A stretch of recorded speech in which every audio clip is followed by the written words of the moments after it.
kagudin, nandito tayo para maging proud to be a Filipino. Filipino pride. Philippines na naganap na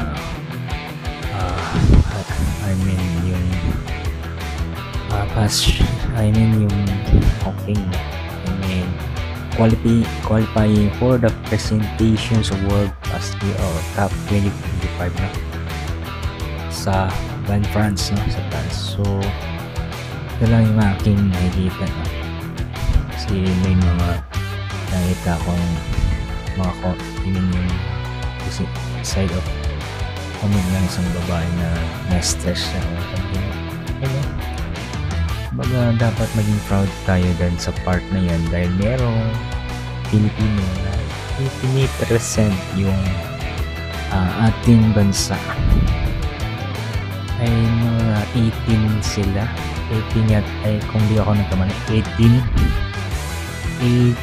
silang kalahok, no, na sumali ibang country na yan. So kasama ang Pilipinas yan. So dapat maging proud tayo sa ganong ganong competition dahil nga isa tayo nakasali doon and merong mga Pilipino o kapwa natin Pilipino na sumali, no, para i-present ang ating bansa. Para sa akin is manalo man or matalo, or manalo or matalo, we want to proud pa rin sa kanila kasi pinipresent nila yung ating bansa na ang galing sa competition na to. So para sa akin is yung part na manalo man or matalo, I mean kung natalo, be proud pa rin dun sa part na yan.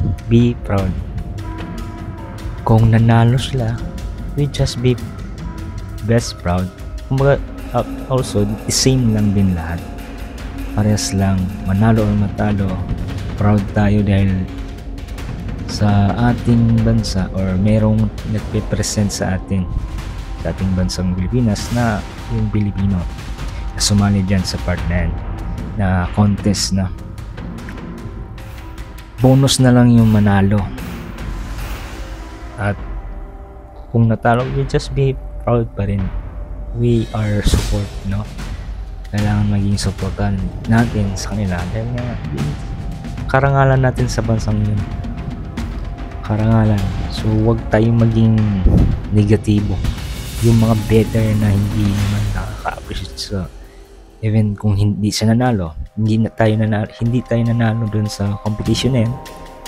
Sinanalo yung Malaysia dyan. So congrats pala Malaysia, no?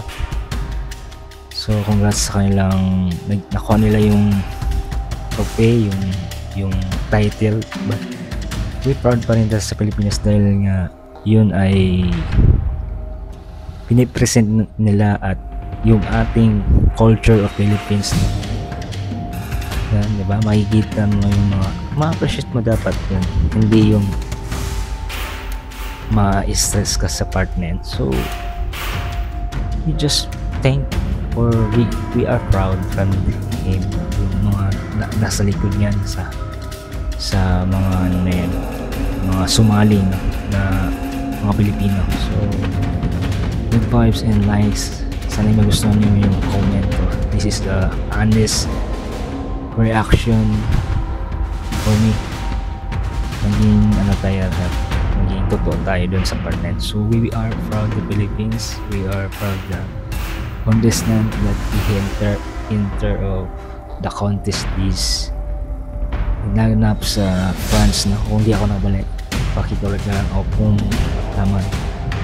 And pag nagustuhan naman nyo is please comment, like, and subscribe my channel and makatulong kayo sa aking channel. So salamat sa lahat ng video. I hope you enjoy and good vibe and be positive and tuloy-tuloy na sa mga pangarap, and syempre kasama mo si Lord sa lahat ng iyong mga pangarap at plano at sa buhay. So kahit dito makikita mo kahit saan larangan ang Pilipino talaga hindi nagpapahuli from him, no? Kumbaga sa part na yan, bonus na yung manalo. Ang pinakamalaki nyo is sumali sila and then pinipresent ng ating bansang Pilipinas. So we are proud this are Filipino na sumali sa contest na to, competition sa France. So ngayong taon na to 2025, so very latest, so napaka best. So God bless you and what's up man, mga ka-Goldens. Please subscribe and click my vlog old and new para lagi kayo updated sa aking mga vlog, and maraming salamat. Ito na yung mga makikita nyo, and salamat sa lahat. So God bless you and congratulations Team Philippines from WIM. What's up mga kaibigan, mga Golden, nandito ako para magdagdag, sasabihin ito yung mga tao, ito yung mga good or yung mga nagbigay ng karangalan sa ating bansa. Bagos ito sila yung, alam ko marami ang nagbigay ng karangalan sa bansang ating Pilipinas, no? So pasensya na kung iilan lang nailagay dito sa list na mga nagbigay ng karangalan sa ating bansa para itaas yung ating bansang Pilipinas, no? At nanalo at may matay na talo. So masabi kong yung mga part na yan is i-appreciate na din. We are proud our Philippines.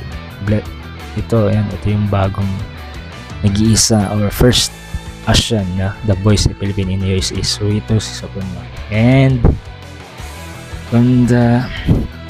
Sky Soto ay under processing sa kanyang dreams. I hope na yun ay magtumpay. And God bless you sa lahat.